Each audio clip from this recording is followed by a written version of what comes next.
आपल्यासोबत राखी जाधव आहे, आपण त्यांच्याशी बातचीत करूया. पक्षप्रवेश झालेला आहे, कशा प्रकारची पुढची तुमची वाटचाल असेल? नाही, पक्षप्रवेश झालेला आहे. आता पुढे ज्या पद्धतीने म्हणजे मतदारसंघामध्ये जे काही टेक्निकल गोष्टी आहेत, उमेदवारी अर्ज भरण्याचा विषय किंवा काय आहे, तर त्या सगळ्या गोष्टी पुढे करण्यात येतील. पण प्रश्न असा येतो की पुरोगामी पक्षात तुम्ही होता, आता हिंदुत्ववादी पक्षामध्ये येत आहे, मोठ्या प्रमाणात अडचणी येतील असं नाही वाटत? नाही, मी पुरोगामी प्रचाराची आहेच ना. त्याच्यात माझ्या विचारांमध्ये कुठे मी तडजोड करत नाही आहे. पण त्याचबरोबर जो पक्ष आज मुंबईमध्ये मोठ्या प्रमाणामध्ये विकास कामांना प्राधान्य देत आहे, जो पक्ष आज सर्वांच्यासाठी त्या ठिकाणी काम करण्यासाठी आग्रही आहे, तर मी माझ्या मतदारसंघापुरता घेतलेला हा निर्णय आहे. पण तिकीट वाटपामध्ये कुठंतरी कार्यकर्त्यांना न्याय मिळाला नाही असं वाटतं?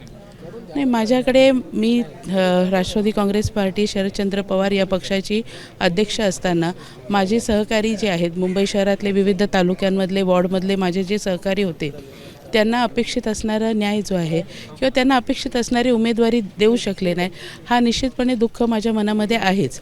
पण त्याची कारणं देखील होती आणि ज्या ठिकाणी ते बोलणं, ज्या प्लॅटफॉर्मवरती बोलणं शक्य होतं किंवा आवश्यक होतं, ते त्या टप्प्याला मी केलेलं आहे. पण तो कदाचित मला तो आलेला अपयश असावा. पण काय नेमकं तुम्हाला उत्तर मिळालं? तुम्ही बोलला असाल पक्षामध्ये, काय नेमकं म्हणणं काय होतं? नाही, आघाडी आहे. आता त्याच्यामध्ये दुसरं काय होतं की माझ्या पक्षाचे जे सिटिंग नगरसेवक होते किंवा जे माजी नगरसेवक होते, त्यांना उमेदवारी देऊ शकले नाही, हाच एक विषय माझा आहे. पण ह्या उपरही अतिशय कमी जागा मिळाला हे एक दुःख आहे. 100%.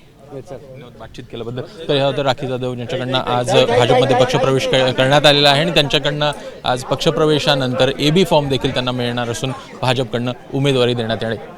कॅमेरामॅन रोहित कांबळे, अभिषेक फळ, ABP माझा, मुंबई. ABP माझा, उघडा डोळे बघा नीट.